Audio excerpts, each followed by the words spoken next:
Welcome back to the Girl Doc Survival Guide. It's been a while since I've done a compilation of thoughts from different episodes, and I wanted to do so again to reflect on ideas that are helpful to me. One of the major things that concerns me in daily practice is error, my own errors as well as diagnostic discordance, the concept that I didn't truly make an error, but someone else's opinion may differ from mine in a given diagnosis, and that difference in opinion, that diagnostic discordance, can actually affect what happens to the patient. Not always, but sometimes. We've been talking about diagnostic error and diagnostic discordance on this podcast, and here are some key points. First off, Dr. Philip McKee exhorts in episode 124. The bit of advice to people, if you're going to do something, give 100% of yourself. Don't give anything less. Definitely when I give 100% to something, it does not by any means preclude error, and certainly not diagnostic discordance.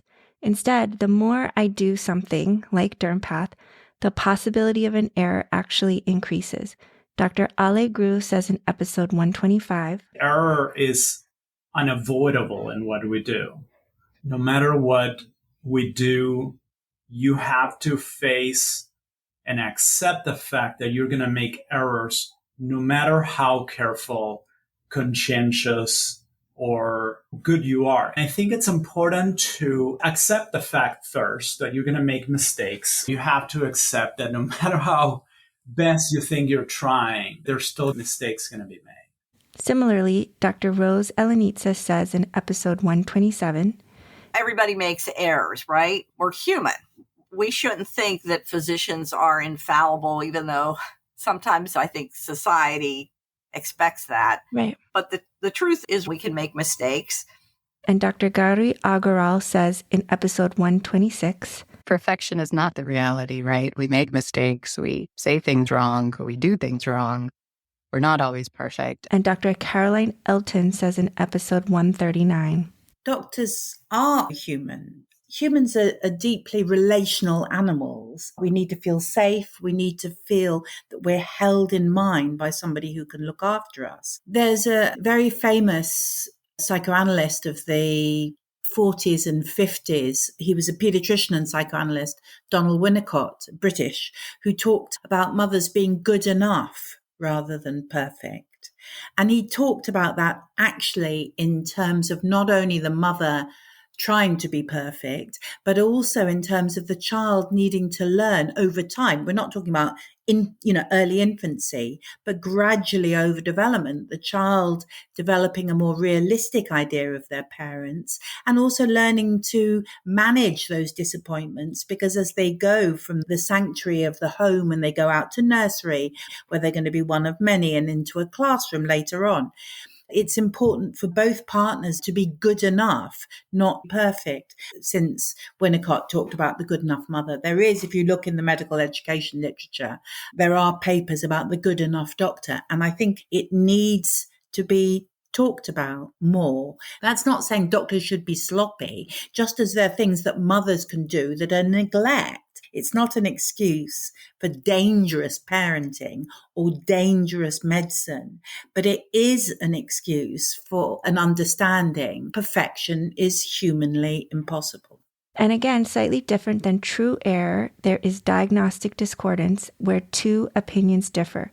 Dr. Greg Hostler has addressed this and says in episode 129, the premise was to shine a new light on the concept of diagnostic discordance. There was about 24% of cases where there was some level of discordance. About 7% of these cases fell into this category where there was a significant impact on the path those patients would have gone down management-wise had these been real cases and real follow-up. It's a little scary, right? Acceptable. So of that 7%, roughly half of those would be overtreated, and the other half of that, the other 3.5%, significantly undertreated. Dr. Prieto summarizes diagnostic discordance nicely by saying in episode 145, if we were infallible, there wouldn't be any second opinions.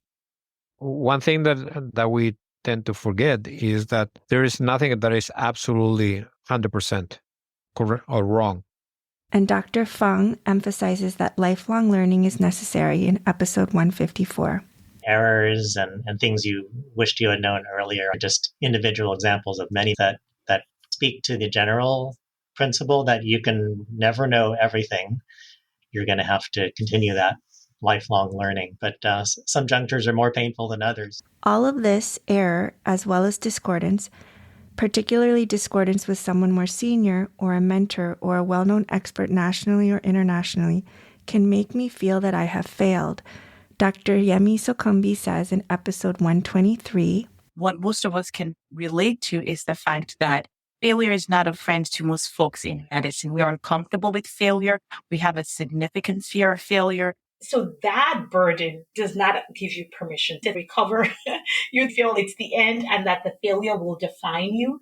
Self-compassion is key. It requires that you have grace for yourself, that you don't shame. Dr. Kathy Stepien agrees, and in episode 156, she suggests a key is just allowing yourself to be human and have human needs and developing skills to make sure that those needs are met. A major barrier is that it is difficult to change behavior.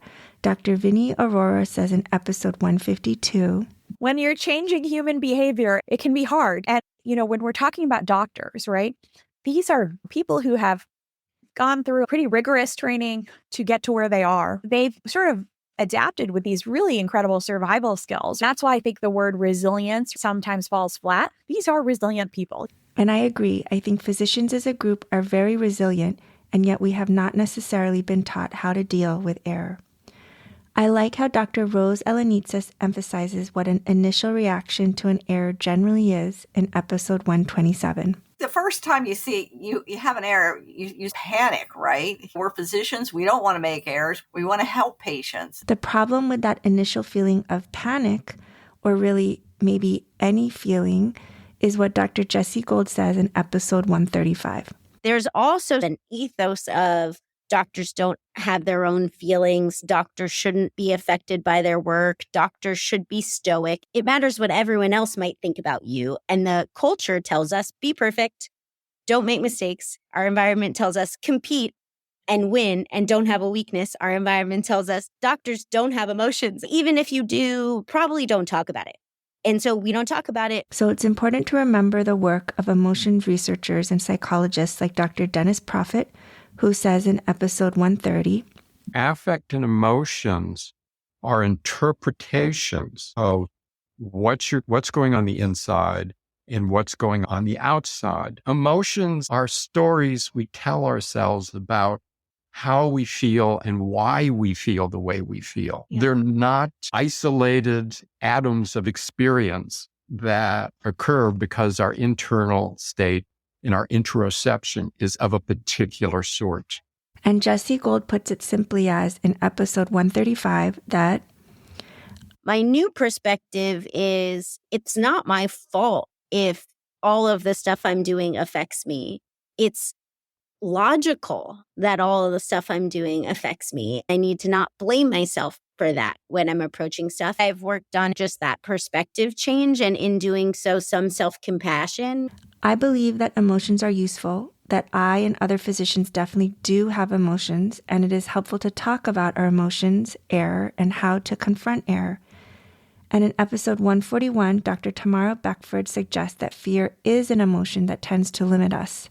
Fear definitely keeps us back as physicians. I really think we at times limit ourselves, but we have a lot more skills than we give ourselves credit for in medicine. And Dr. Artur Zembowitz says in episode 142, learn when you get burned on your emotions or something hurts. A lot of stuff is preparation. Important to using our full set of skills is feeling safe in being vulnerable, as Dr. Dara Cass says in episode 137.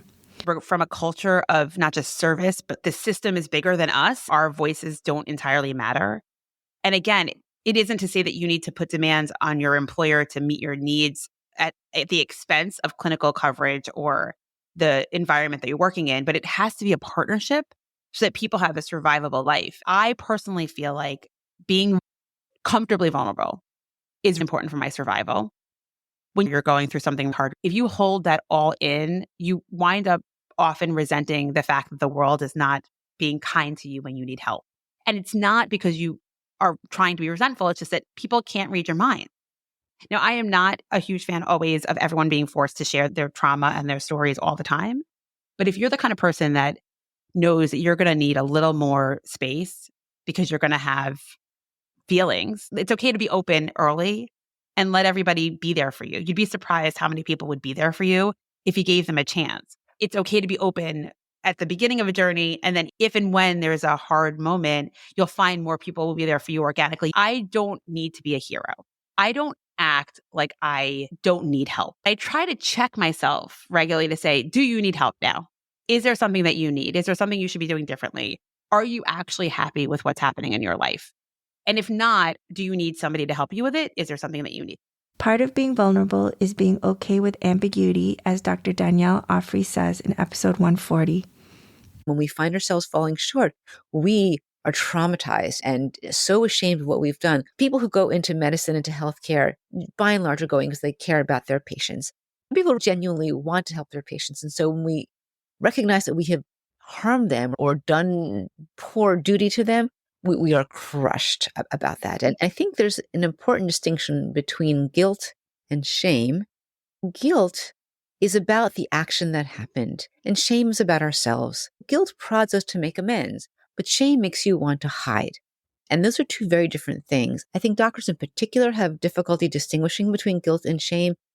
Being aware of that distinction requires someone to model that for you. And so when your senior resident or your attending or someone higher than you talks about how they experienced an error, what it felt like, it's really important to see that.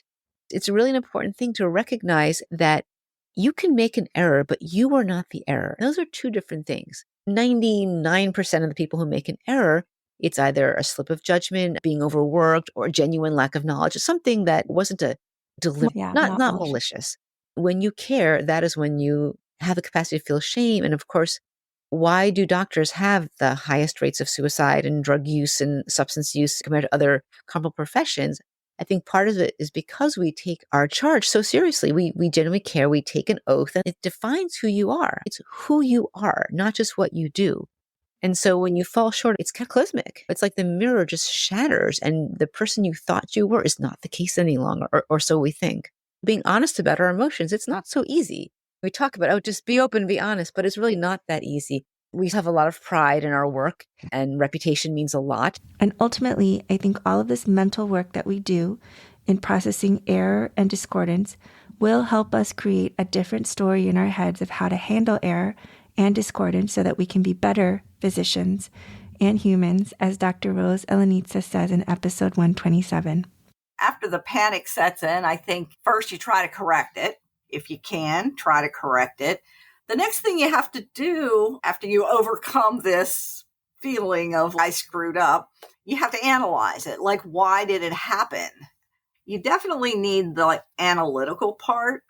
And then once you do that, it's good to put processes in place to maybe help prevent errors. Not always possible, but moving forward, you want to try to put processes in place to reduce the risk of error. Key to properly processing and confronting error is feeling safe, as Dr. Tessa Davis says in episode 168. You need to feel safe when something goes wrong or when you're feeling stressed about something. Maybe you've done something wrong, maybe someone else has. You have someone who's got your back on your team. That honestly is the thing that makes it great. Otherwise, you're floundering on your own. Having someone there who understands what's going on in the team that you can talk to, it makes a massive difference. When I was a trainee and I made mistakes, it was horrible. It's a horrible feeling and you feel so vulnerable. Robin Stern brings the conversation back to emotional intelligence in episode 158, saying, being emotionally intelligent, very simply, means being smart about your emotions, knowing how to use your feelings to inform your thinking, and knowing how to use your thinking to inform your feelings. Emotional intelligence is important because the culture of medicine generally teaches physicians to suppress emotion rather than use emotions. Dr. Robert Smith says in episode 165, most of us are taught to suppress emotions in the professions. Emotional intelligence will help us individually, but also in our relationships, as Dr. Wendy Studd says in episode 169. Being able to understand and relate to and support your colleagues is one of the most important parts of the job. And the hearing you get from your colleagues is one of those things that really, I think on the days that are terrible and it feels you haven't figured out the diagnosis or haven't been able to help your patient or you've made a mistake, they're the people that are able to keep you going. Feeling and thinking are complementary and synergistic, and we should use both to deal with error, diagnostic discordance, and continuous improvement. Thanks for listening in. Please follow, rate, and share if you want to support this podcast. Thank you.